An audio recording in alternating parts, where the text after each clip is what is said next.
more than $2 billion in damage every year, with no signs of slowing down.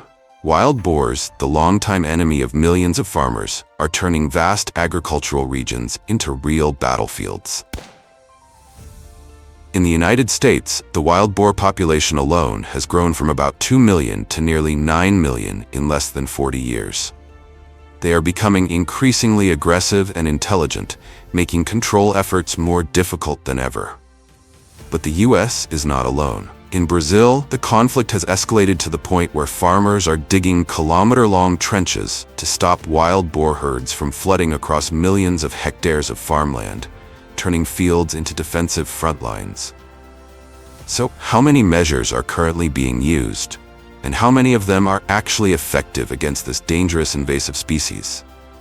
Could wild boars offer any value beyond their destructive instincts? All of this will be revealed by Agriculture Insight in this video, as we step into the multi-billion-dollar battle to control wild boars, where solutions are becoming smarter, larger in scale, and more determined than ever before.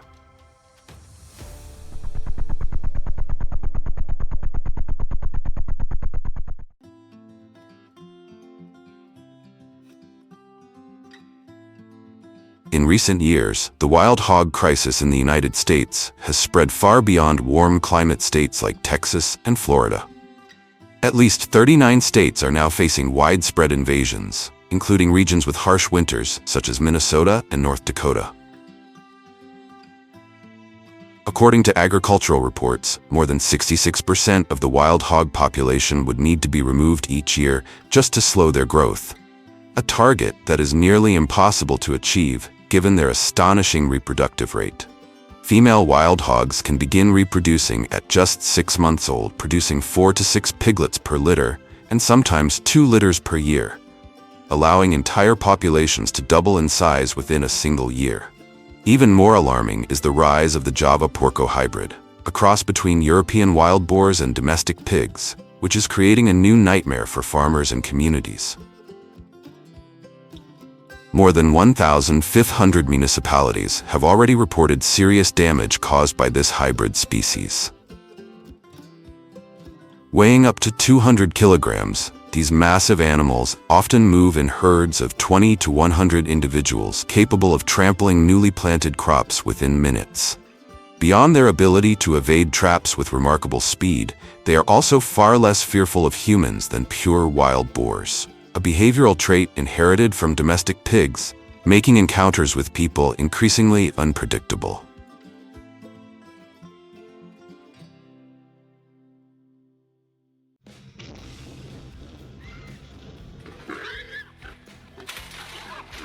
In the United States, particularly in major agricultural states like Texas, Oklahoma, and Georgia, corral traps remain one of the most widely used methods for controlling wild hog populations. These traps are typically large circular or square steel enclosures, baited with corn or grain to lure entire sounders inside. A well-designed trap must meet several key requirements. It needs to be large enough to hold a full group, equipped with a strong gate that only closes when most of the animals are inside, and placed along the hog's regular travel routes. For experienced trappers, a few small techniques can make a huge difference. They often pre-bait the site for several days so the hogs become comfortable entering the trap, use remote cameras to monitor herd behavior, and only trigger the gate when nearly the entire group has gathered inside. Once a trap has been carefully prepared and set, patience becomes the most important part of the process. But when the gate finally drops, a single successful capture can trap dozens of hogs at once, from large adults to young piglets. One reason why corral traps remain a top choice for farmers and wildlife control teams. Even so, despite being one of the most important control methods, experts emphasize that trapping alone is not enough. It must be combined with hunting and large-scale monitoring to truly slow the explosive growth of wild hog populations. And beyond North America, people across different regions of the world have developed many other strategies to confront this destructive species. That's exactly what we're here to explore. How many other tactics humans have devised in the ongoing battle against wild hogs?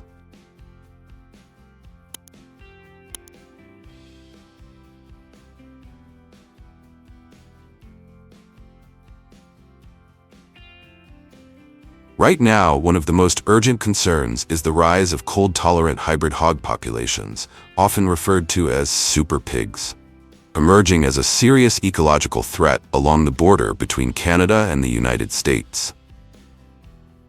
With thick layers of fat and dense coats, these animals have developed the behavior of digging snow dens, where temperatures can remain around 0 degrees Celsius, even when the outside environment drops to minus 30 degrees Celsius. Constant hunting pressure has pushed them to become almost entirely nocturnal, leaving behind only tracks and freshly rooted patches of soil as evidence of their presence. With an average nightly range of 5 to 10 kilometers and a strong ability to disperse, ground hunting teams often manage to encounter only a few individuals, while the majority of the herd has already moved on to another area. For this reason, helicopter hunting, known as aerial gunning, has become a widely used control method across agricultural regions spanning thousands of hectares. Unlike deer, which tend to remain within relatively fixed home ranges, wild hogs constantly move in search of food and water. Ironically, this relentless mobility becomes a fatal weakness. In open landscapes, their movement patterns make them far easier to spot from the air, allowing aerial teams to quickly locate and track entire groups across vast stretches of farmland. When pursued, a herd of wild hogs will often split into several smaller groups and scatter in different directions, a high-level survival instinct that makes it difficult to eliminate the entire sounder at once. On light helicopters, the pilot must maintain a steady flight path, while the shooter uses a semi-automatic rifle to engage targets rapidly.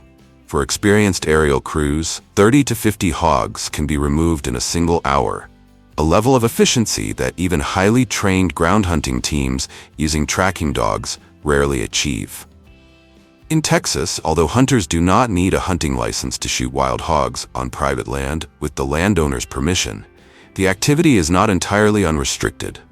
Operators must obtain a special permit from the Texas Parks and Wildlife Department, a regulatory measure designed to clearly distinguish professional pest control operations from recreational hunting, while also preventing unregulated activities that could lead to serious accidents. Despite its effectiveness, the price of this sweeping efficiency is far from small. Operating costs typically range from $800 to $1,500 per flight hour, and when fuel, surveillance drones, and ground support teams are added, the seasonal budget for controlling hog populations in a single region can easily exceed $100,000. More concerning still, the hogs that survive these aerial raids can quickly change their behavior. They retreat deeper into dense vegetation and become extremely wary of the sound of helicopter engines. This phenomenon even has a specific term among wildlife control teams: helicopter shy. Over time, this makes the expensive tactic less effective, as the animals learn to remain motionless beneath thick tree cover, effectively avoiding detection by thermal cameras. As a result, the success rate of subsequent aerial operations can drop sharply once the hogs adapt to the threat from above.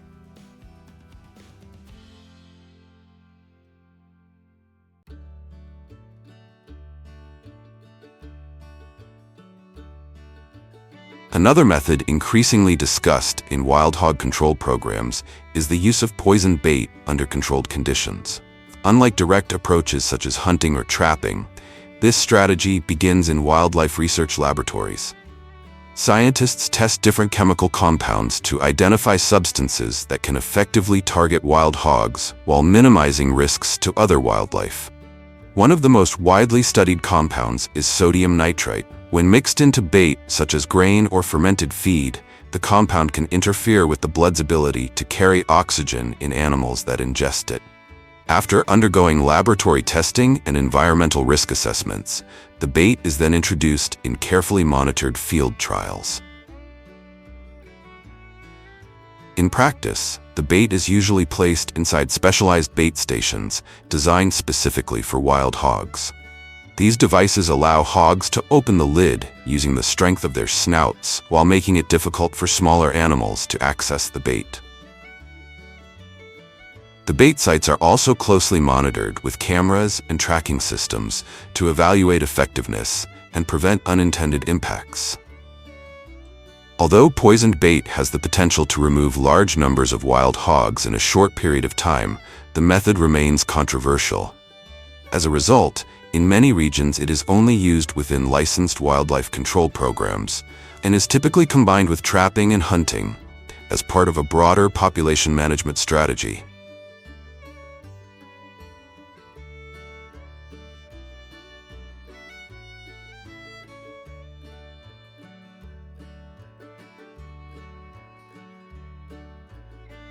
Leaving the cornfields of the United States behind, we arrive in Brazil, one of the world's leading agricultural powers, where farmers are confronting Java porco, a rapidly expanding hybrid wild hog that is devastating crops. This hybrid emerged in the 1980s in São Paulo, when escaped wild boars interbred with domestic pigs. The result was a larger, tougher animal that retained the aggressive survival instincts of its wild ancestors. The damage is especially severe in Brazil's vast sugarcane fields, which cover millions of hectares and form the backbone of the country's sugar and ethanol industries. When herds invade, they do more than eat the cane. Their rooting and biting damage the stalks, allowing fungi and bacteria to infect the plants and reduce sugar yields. To protect their fields, many farms have turned to a simple but effective solution: defensive trenches. These ditches are typically about 1.5 meters deep and over 1 meter wide, exceeding the jumping ability of wild hogs. Their steep walls make climbing difficult, while the animal's limited depth perception often causes entire herds to hesitate at the edge rather than attempt the crossing. Similar systems are used in parts of Australia and Africa. However, trenches remain a localized defense. A single collapsed section or overlooked gap can render the entire barrier useless. And on a larger scale, the expansion of wild hog populations continues to outpace human efforts to control them.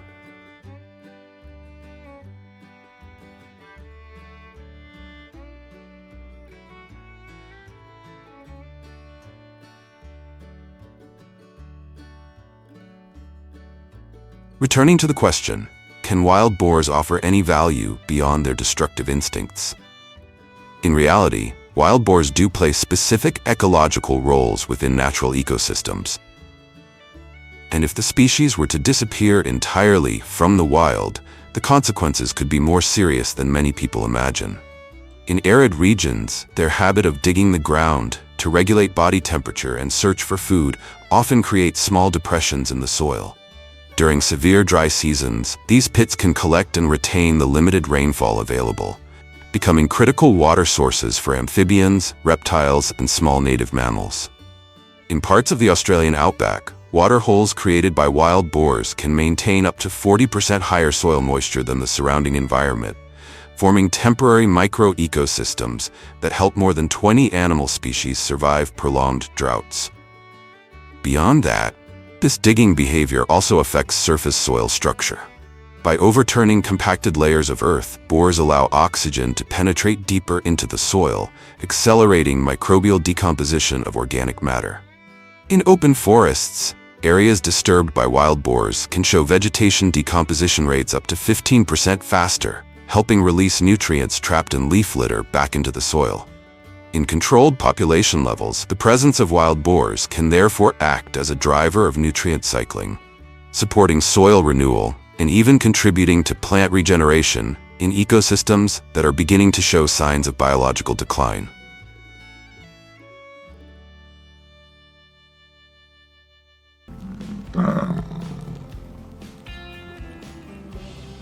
Nearly 500,000 American bison are now concentrated in North America. Yet up to 90% of them belong to commercial ranches rather than living fully in the wild. In large conservation areas, they frequently wander onto paved roads because the flat surface requires less energy to cross and keeps their hooves warmer than trudging through snow, creating the iconic traffic phenomenon known as a bison jam.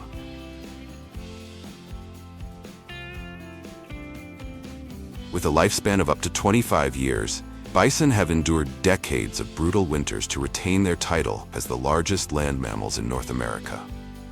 Though often mistaken for buffalo, they are in fact a uniquely adapted survival powerhouse, standing about 1.8 meters tall and weighing over a ton with muscular strength capable of tossing predators aside.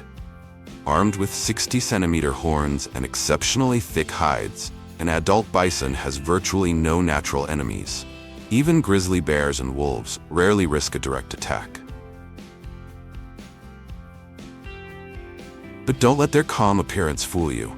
Behind that massive frame lies the ability to burst to speeds of up to 60 kilometers per hour, 3 times faster than a human. Their seemingly placid demeanor masks an unpredictable temperament. In national parks, it is bison, not bears, that are responsible for the highest number of visitor injuries. To understand the power of the American bison, everything begins with their most critical biological cycle, the rutting season, which takes place from July to September each year. During this period, males compete fiercely for breeding rights, creating an exceptionally strict natural selection process. Bison follow a polygynous system. To assert dominance, males paw the ground and roll in dust mixed with urine, a method of dispersing pheromones to display strength and attract females. When direct confrontations erupt, they clash using their horns and thick frontal skull structure, absorbing and delivering tremendous force. This process ensures that only the strongest genetics are passed on, allowing bison herds to maintain endurance and survival instincts refined over thousands of years. After the rut ends, females enter a 9-month gestation period, similar to humans. Calving typically occurs in April and May of the following year, when fresh grass is most abundant to help mothers recover.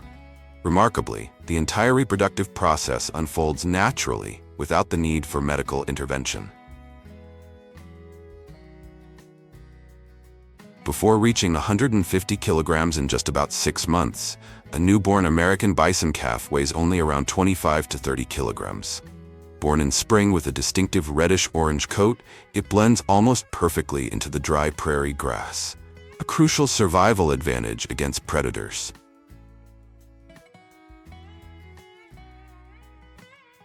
Unlike domestic cattle calves, bison calves enter the wild almost immediately. Within 10 to 20 minutes of birth, they can stand. Within hours, they move with the herd. In the first weeks of life, keeping pace over several kilometers a day, even crossing rivers or rough terrain, is essential to avoid becoming prey to the gray wolf or the grizzly bear. The first 6 months are critical for immune development and skeletal growth. Rather than relying on growth-promoting antibiotics, commercial bison systems follow a minimal intervention model. Calves depend entirely on their mother's milk, which can contain up to 12% fat, significantly higher than conventional cow's milk. This dense energy source supports rapid bone expansion, thick muscle formation, and the growth of a dense winter coat capable of withstanding temperatures as low as 40 degrees Celsius. By around the 7th month, the reddish coat gradually sheds and turns dark brown, and natural weaning begins, marking the transition to a fully grass-based diet. On modern ranches, rotational grazing across vast pastures is widely applied. Constant movement in search of natural forage forces sustained muscular activity, contributing to lean muscle structure, low fat content, and the deep red color that defines bison meat's premium value in the market.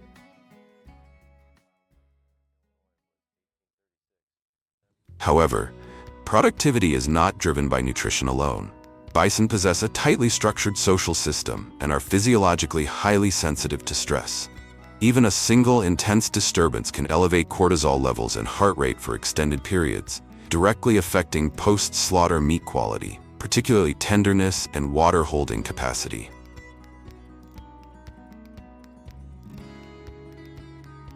For this reason, modern ranchers act as quiet stewards. They rely on remote monitoring systems, including drones and environmental sensors, to check herds and water sources while minimizing direct contact.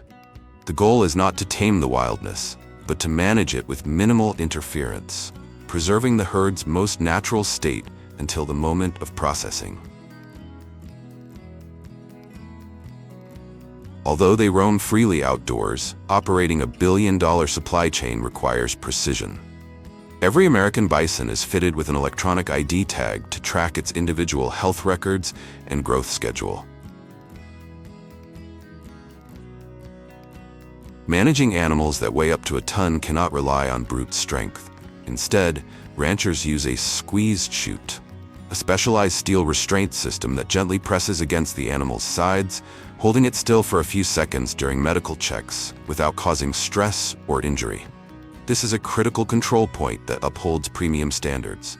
No antibiotics, no hormones, the core values of high-end bison meat. From here, the bison's journey splits into two strategic paths. Individuals with superior genetics, typically large-framed bulls with documented bloodlines, move on to specialized breeding auctions. While average prices are often below $10,000, elite specimens can reach $25,000, positioning them as long-term reproductive assets rather than commercial livestock. The rest enter the commercial segment, where they complete their final feeding phase before moving into the red meat market, a luxury niche rapidly expanding amid growing demand for ultra-lean, all-natural protein.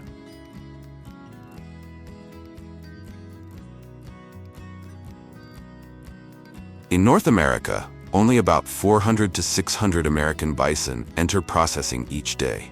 A very small number compared to the more than 30 million beef cattle handled annually in the United States. This contrast defines the unique nature of the bison meat industry. Not mass production, not massive assembly lines, but a limited value chain focused on quality rather than volume.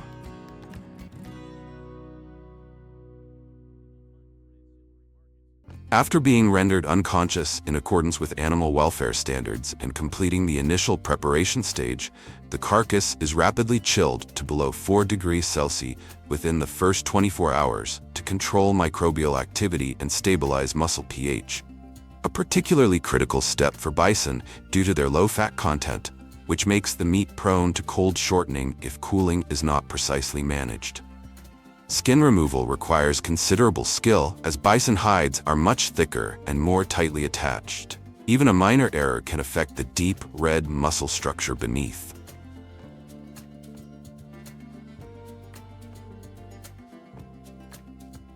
Unlike the industrial beef sector that relies on high-speed conveyor systems, bison fabrication is carried out more slowly by highly trained butchers. The firm muscle structure and minimal marbling demand precise cuts along the natural seams of each muscle group, maximizing lean yield while preserving the value of premium cuts such as tenderloin, short ribs, and round. With 25 to 40% less fat than conventional beef and higher iron content, bison meat is distinguished by its deep red color and rich yet clean flavor. Many premium cuts are aged for 7 to 14 days for vacuum packaging and distribution to upscale restaurants and specialty retail markets. Notably, commercial demand has not driven the species toward decline again. Instead, it has created an incentive for conservation. Specialized private ranches invest in land and herd expansion, helping the North American bison population recover to approximately 500,000. A powerful example of conservation aligned with economic value. And you may not know this, the very existence of the American bison is a critical factor in maintaining prairie ecosystems. They are not only the foundation of a billion-dollar food industry, but are also classified by ecologists as a keystone species, one capable of reshaping the biological structure of entire regions across North America.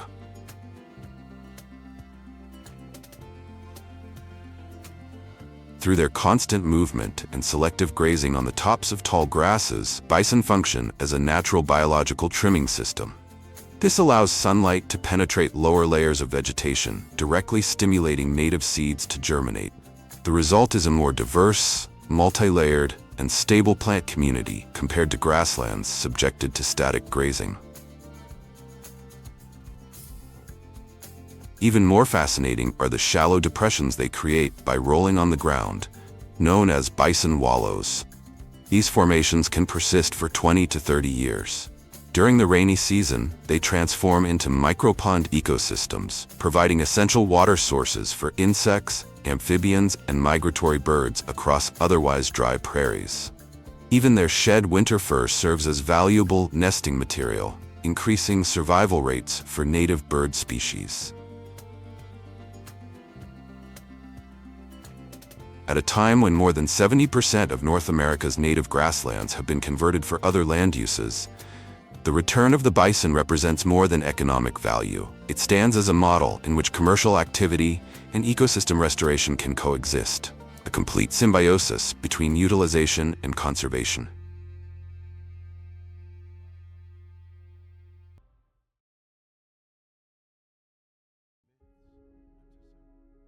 In popular culture, the fox has always been a creature of many faces. From the cunning trickster in Aesop's fable, The Fox and the Sour Grapes, to the mystical nine-tailed fox spirits of Chinese legends, this animal embodies both intelligence and mystery, a symbol of charm and deception intertwined. In the natural world, there are 37 known species of foxes, found almost everywhere except Antarctica. The most prominent is the red fox, with its thick, reddish-brown fur, compact body, and remarkable adaptability, thriving in icy taiga forests, arid deserts, and even bustling urban cities. Meanwhile, the Arctic fox, with its pristine white coat that changes color with the seasons, is a true master of camouflage in the harsh, frozen wilderness. Yet, it is precisely this natural beauty that has placed foxes at the heart of a luxury industry. Today, 70–80% of fox fur on the global market comes from industrial farms in China and Russia, while the rest is sourced from wild trapping in Canada, the US, and Northern Europe. To make just one high-end fox fur coat, at least 10 to 20 pelts are required, costing anywhere from $5,000 to $50,000. Prestigious fashion houses such as Fendi, Louis Vuitton, and Dior continue to feature fox fur in their luxury collections, despite growing backlash from animal rights organizations.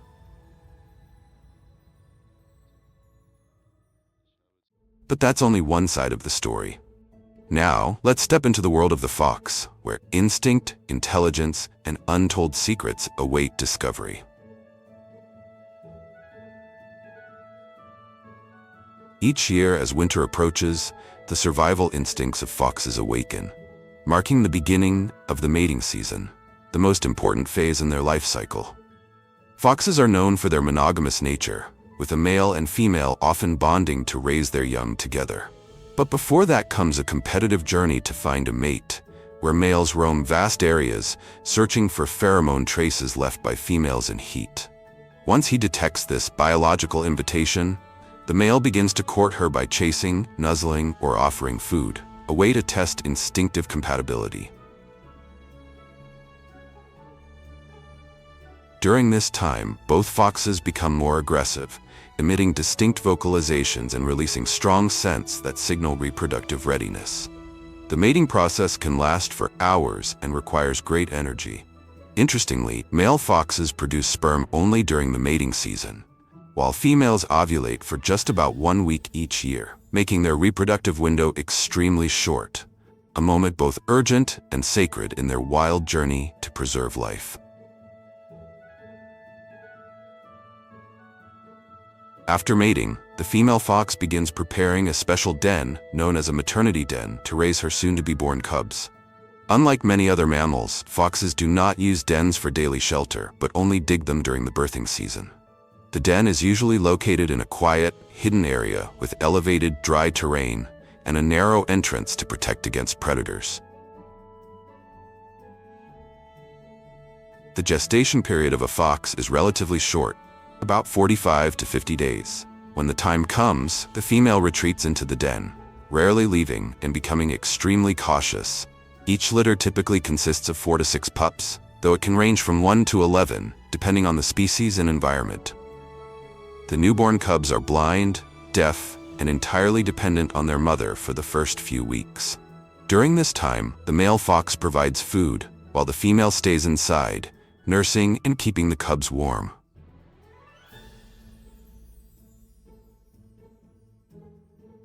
At around 4 to 5 weeks old, the pups tap eyes fully open, their fur thickens, and they begin to explore outside the den under their mother's watch, learning to hunt and develop survival instincts. By 6 months of age, young foxes start living independently, stepping into the wild world where a single misstep could turn them into prey for hunters or the unseen traps that await.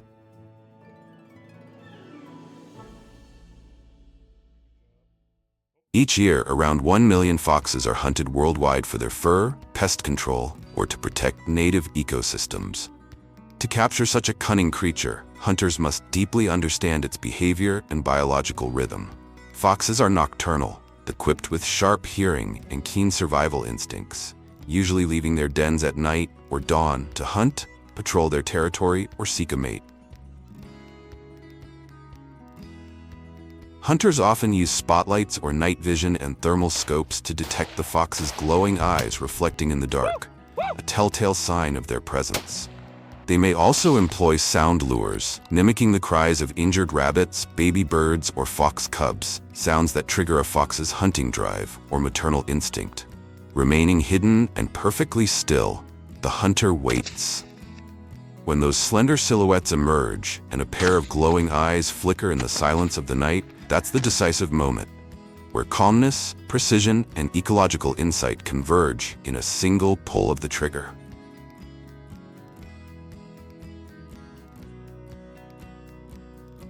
Although less effective, daytime fox hunting is still possible, especially in cold seasons when foxes emerge earlier to forage. The common method is spot and stalk. The hunter follows tracks, droppings, or sounds and closes to an appropriate shooting distance. Camouflage, wind direction, and silent movement are crucial, since foxes have highly sensitive hearing and smell.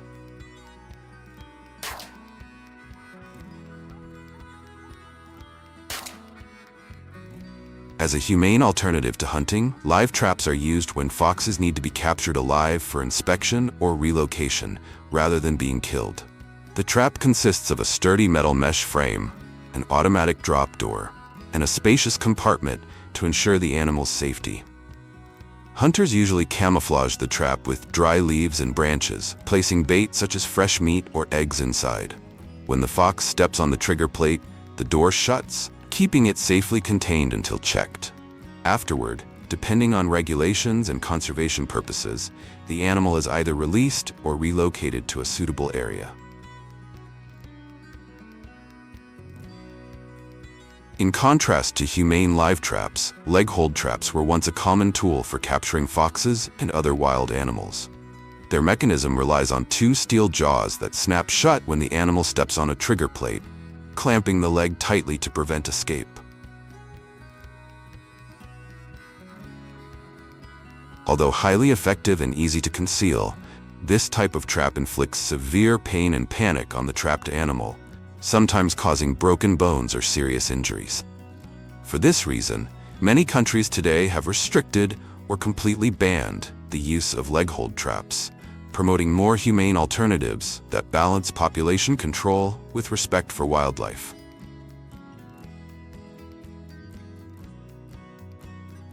In many regions, fox hunting is only allowed with a valid license during the designated season and within specific areas, following humane principles such as prohibiting hunting during pregnancy or when the fox is raising young.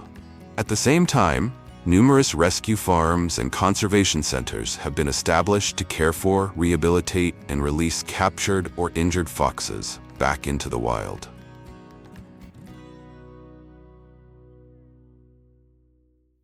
In China and Russia, massive fox farms, housing millions of animals, supply over 70% of the world's fox fur for the global fashion industry.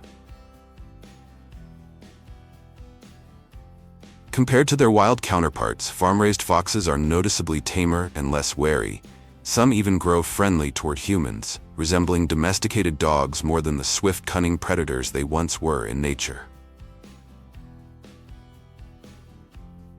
Here, the foxes are kept in rows of standard steel cages and fed nutrient-rich diets designed to ensure their fur grows thick, glossy, and vividly colored.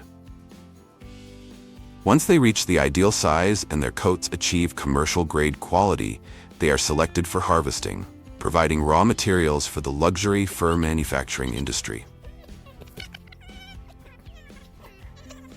The fox fur harvesting process begins with carefully preparing the pelt to keep it clean and smooth. Skilled workers perform meticulous steps to separate and preserve the hide intact, ensuring that the fur remains undamaged. Once this stage is complete, the inner side of the hide is thoroughly cleaned in a process called fleshing, where specialized knives or mechanical tools gently remove any remaining soft tissue. The hide is then stretched over a frame to maintain its flatness and natural shape. Finally, a fine layer of salt or deodorizing solution is applied to absorb moisture and preserve the material, helping the pelt retain its quality before moving on to further processing.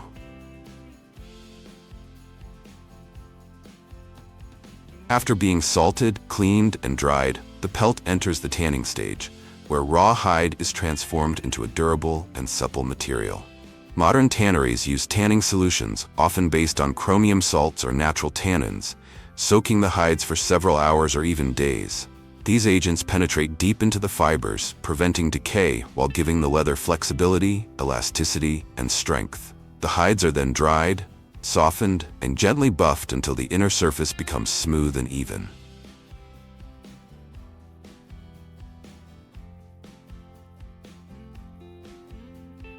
When tanning is complete, fox pelts are graded by color, hair length, sheen, and overall uniformity.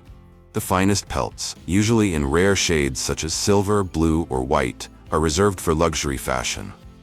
Artisans cut the pelts according to patterns and sew smaller pieces together into larger panels, hiding the stitches carefully beneath the fur. This requires extreme precision, as even a few millimeters of misalignment can disrupt the natural flow and reduce the garment's value.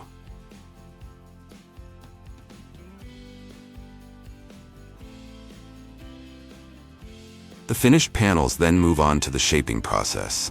Skilled tailors use mannequins or molds to form the body, collar, and sleeves. A silk or satin lining is added to enhance comfort and elegance. Finally, details like leather-covered buttons, metal hooks, or concealed ties are attached. Before leaving the workshop, each coat is brushed, inspected, and fitted to ensure flawless drape, structure, and luxury finish.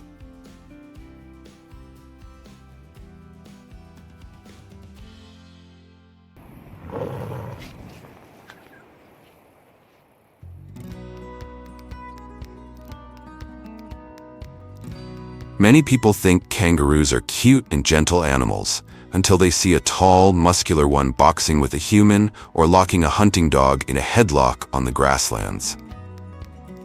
In reality, kangaroos are quite combative and have a strong territorial instinct, especially during mating season. A fully grown male can reach up to 2 meters in height, weigh over 90 kilograms, with bulging muscles and kicks exceeding 850 psi, strong enough to break a grown man's bones. Kangaroos may be one of the most unique animals in the world, as few species are both national symbols and legally hunted and processed right on the land they represent. But there's a reason for that. With a population of nearly 50 million, twice the number of people in Australia, they are growing out of control. Traveling in herds, feeding heavily, and being active at night, kangaroos compete with livestock for food, break fences, trample crops, and cause damage amounting to billions of dollars. That's why, to control the population and reduce losses, around 1.5 to 2 million kangaroos are hunted annually under government plans. And among them, 2 of the most valuable things humans extract from kangaroos are: first, the red meat, famous for its rich flavor, natural leanness, and iron and protein content 2 to 3 times higher than beef. Second, the skin, which is highly prized in the luxury fashion industry by renowned brands like Gucci, Prada, and Louis Vuitton. But before becoming a resource for the meat and leather industries, the journey of every kangaroo begins with the most primal instinct: reproduction. Unlike many mammals, kangaroos do not have a fixed breeding season and can mate and give birth year-round. However, their reproductive cycle is heavily influenced by environmental conditions, particularly water and food availability. After heavy rains, when the grasslands turn green again, mating and birthing rates often surge. During mating season, males become even more combative and are always ready to engage in real boxing matches, standing upright on their hind legs, punching with their front limbs, then using their tail as a pivot to launch powerful double kicks with their hind legs. Each match can last several minutes, with blows strong enough to knock down an opponent. The goal of this process is not just to win the right to mate, but also to establish hierarchy and dominance within the group. Only the victor gets access to the females, while the defeated can only watch from the sidelines. Another unique aspect of kangaroo reproduction is that the mother carries her baby for only about 30 to 36 days. At birth, the joey is incredibly small, just 2 to 2.5 centimeters long, weighing less than 1 gram, and resembling a blind little bean. Many people mistakenly believe that kangaroos give birth inside the pouch, but in fact, the joey is born through the birth canal, like in other mammals. However, thanks to an extraordinary survival instinct, it can crawl on its own up to the mother's belly and into the front pouch, a warm, safe shelter where it continues to grow for several more months.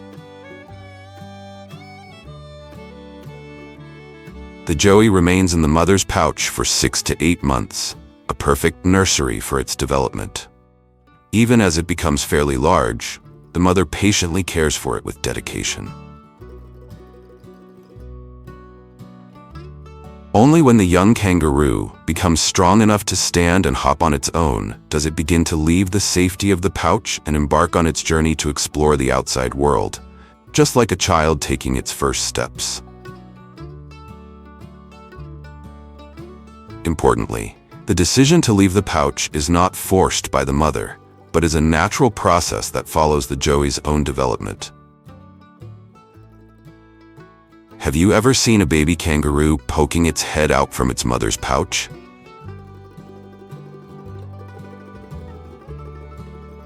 But this journey of exploration lasts 18 to 24 months, nearly a third of their natural lifespan, until the joey reaches its ideal size, ready to be used for commercial purposes, from meat harvesting to leather production.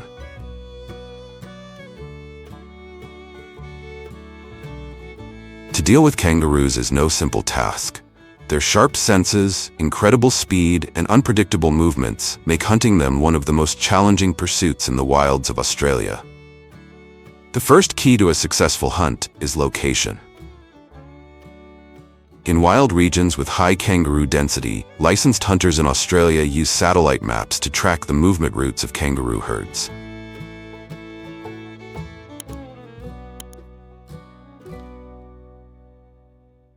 Next, the golden time for hunting kangaroos is at night. As the daytime heat fades and darkness falls, kangaroos become more active. They leave their shelters to forage, move around more, and become less cautious, making them perfect targets for sudden, unannounced hunts.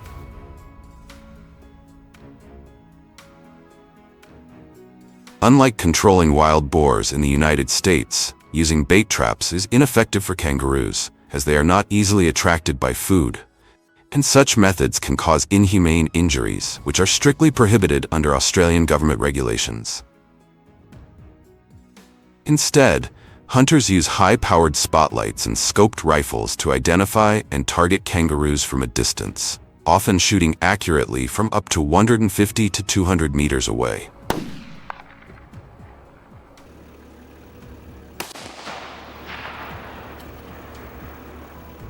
And just like that, 30 to 70 kangaroos are harvested in a single night by each professional hunter, and around 2 million kangaroos disappear from the Australian landscape every year.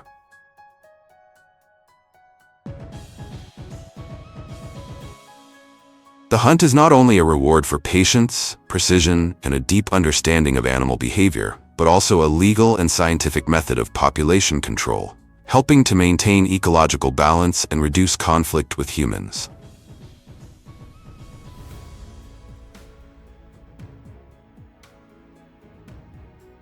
The kangaroos are then gathered using large trucks, preparing them for transport and the next stage of the processing chain.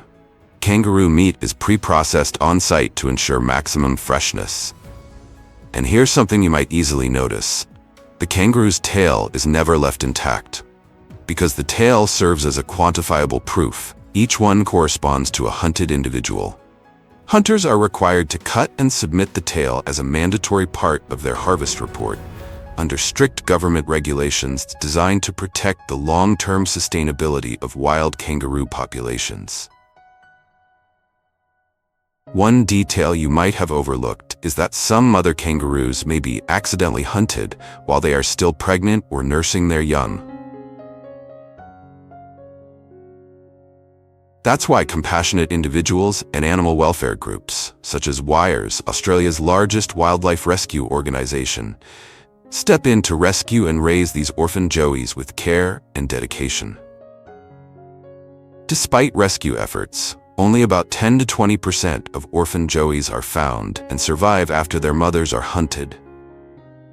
This also raises questions about the balance between ethics and the exploitation of wild resources.